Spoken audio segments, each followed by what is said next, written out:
Good morning, Jim. Good morning, Jay. All right, Jim. So the Twins yesterday get a win against the Angels, 6-4. They end up taking 2 out of 3, holding on to the last wild card spot. 3 games better than Detroit. Your thoughts on the Twins' latest win? A lot of interesting things happening. Buxton is coming back for Friday. That should be a really good thing. At the very least, it improves their defense dramatically. And if he can hit it all, then he definitely gives them more lineup depth that they desperately need. Brooks Lee and Royce Lewis both broke out of terrible slumps with big hits. Royce missed a grand slam by about 2 inches. Brooks Lee hit a double that was very important for them. Wallner continues to pound the ball. And you saw Rocco Baldelli manage like things are getting tight. He pulls Zebby Matthews, and Zebby Matthews deserved to be pulled. His strength is throwing strikes, and he wasn't throwing strikes.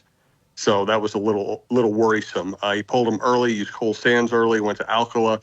Griffin Jax goes 2 innings, I think, for the first time this year. Was absolutely dominant. He's basically been their best pitcher all year.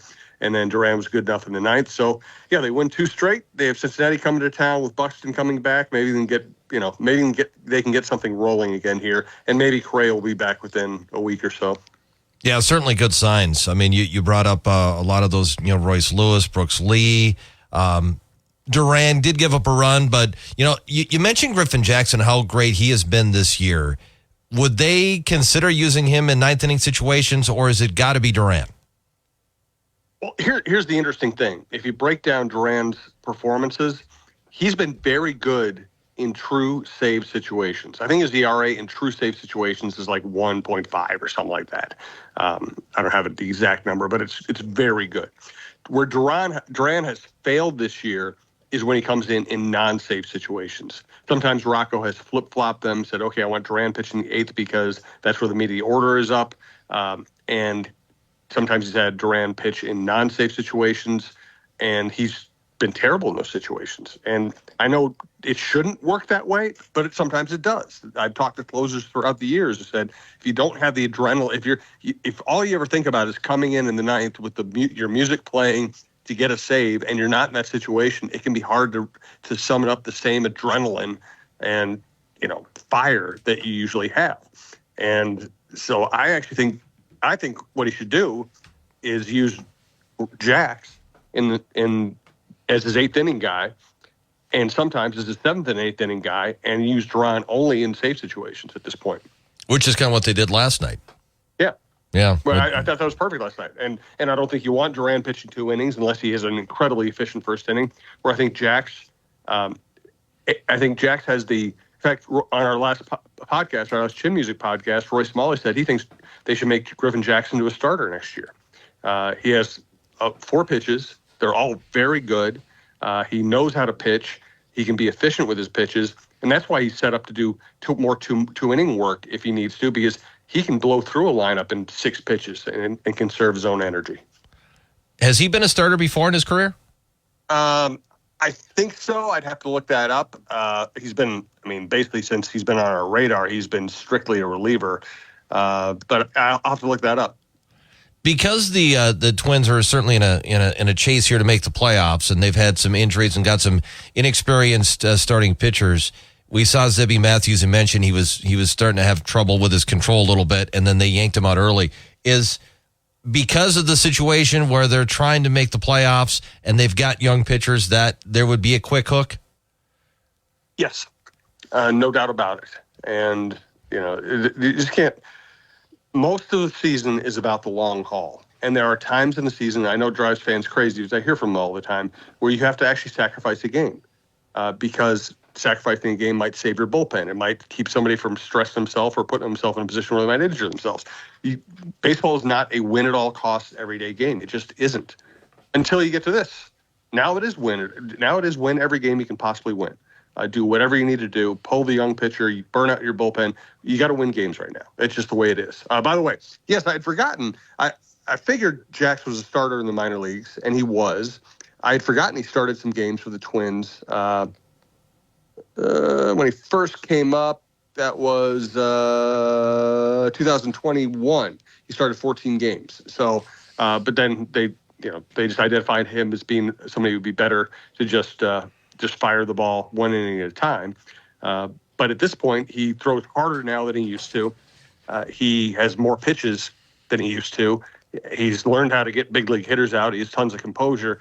Listen, I don't think they're actually going to make him a starter, but maybe he can find a way to be a 2-inning guy more often.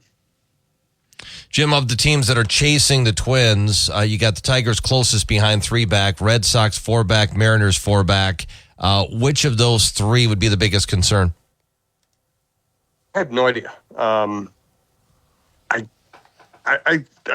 answer it this way. I think the most intriguing team is the Tigers, because the Tigers have felt like they've been out of contention all season long, and they are in a position of having, the Red Sox are under pressure.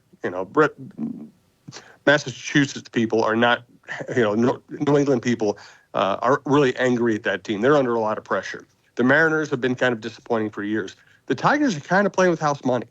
Nobody expected them to be in this position, especially the way they played earlier in the season. And here they are in the race. They get to play pretty loose. So I think in terms of mentality, the Tigers are probably the team to worry about. All right, Jim, switching attention a little bit. We got Thursday night game. The Bills play the Miami Dolphins tonight. Pretty good matchup early in the year. Are these the two best teams in the AFC East, or do you put somebody else in there like the Jets? Jets still have to show me something. I think these are the two teams right now I would pick to fight it out for the division title. And listen, the Dolphins made a couple of really big plays to win their first game, but they were not all that prolific offensively, other than maybe one throw to Tyreek Hill where he went nuts. The Bills, without Stephon Diggs, they're going to be a running back and tight end offense more than anything else, with Josh Allen running probably more than he's ever run. That worked in week one. They got off to a slow start, but then Allen took over. So, there's a lot of mystery early in the NFL season. I think these are both good teams. At this point, I still think I would take the Bills over the Dolphins. I'm not sure this week playing in Miami early in the season when it's this hot can be a real disadvantage for the visiting team. But I think over the course of the long season, I still trust the Bills more than I trust the Dolphins. Vikings-Niners on Sunday. Any injury concerns? Certainly, whether or not McCaffrey plays, that's a big one for the Niners. Is he going to play? What are you hearing? I don't know. He's saying he's going to play, but I think he's the kind of guy who just always says he's going to play. I think that's why so many people were fooled last week when it was obvious they were not planning on having him play. Jordan Mason had a huge game without him there, and maybe that tells them that you can let McCaffrey take his time coming back. I don't know. I don't know what they're going to do. McCaffrey says he's going to play. I'm not sure I trust him on that. How about Jordan Addison? Is he going to go? I would think not. Didn't practice yesterday. They said he was really sore. They basically said he avoided major injury, but that doesn't mean he's going to be back this week. So Addison and Van Ginkel were the two guys who didn't practice yesterday. Van Ginkel was a foot. Addison, it's an ankle. I have no idea if Van Ginkel is going to play. I would guess Addison isn't. Bradbury and Naylor were the other two on the injured report.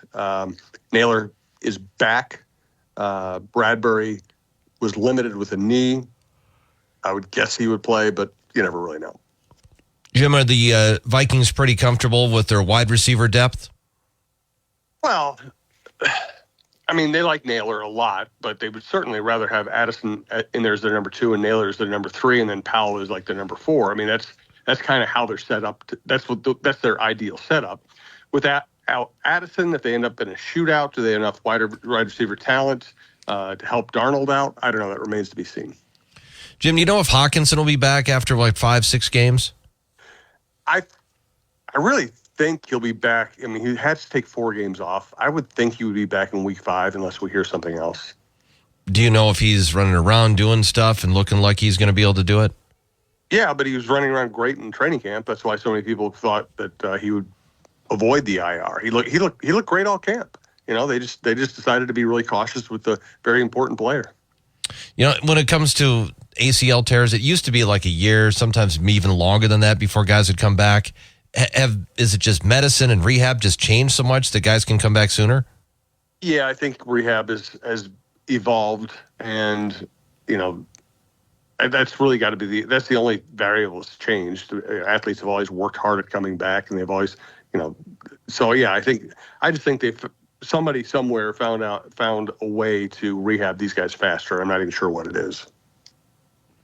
All right, Jim, anything else that's going on? Anything that's pressing? We do have the Gopher football team against Nevada on Saturday. I guess this is going to be a tougher matchup, at least than what they had last week. Yeah, I would say that Nevada is not as good as North Carolina, but way better than Rhode Island. So I think it's a bigger challenge. The Gophers should still win. It would be a big red flag if they don't beat Nevada at home. Nevada has basically played smaller schools so far, mostly played lower, pretty close games against smaller schools. If the Gophers play well, they should win this one. The other one, go ahead. I was going to ask you, too, that is the North Carolina loss a bad loss?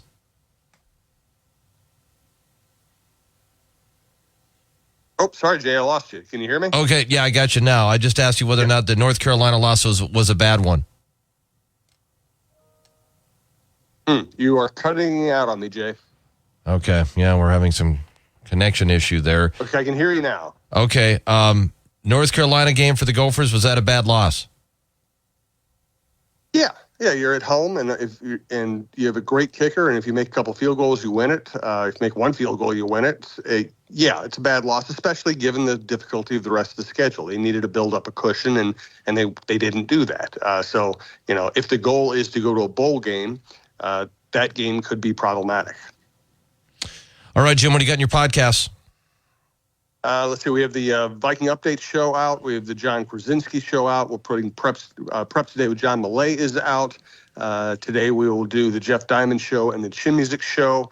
Also had a really good conversation with Howard Megdal, who's done a lot of work in creating women's sports coverage. Basically, a sports writer decided to start putting out his own network on women's sports, including the Next Women's Hoops. Our conversations with him, he was great. Everything will be at talknorth.com or on your favorite podcast app. All right, Jim, thanks. We'll talk to you again tomorrow. Thanks, Jay.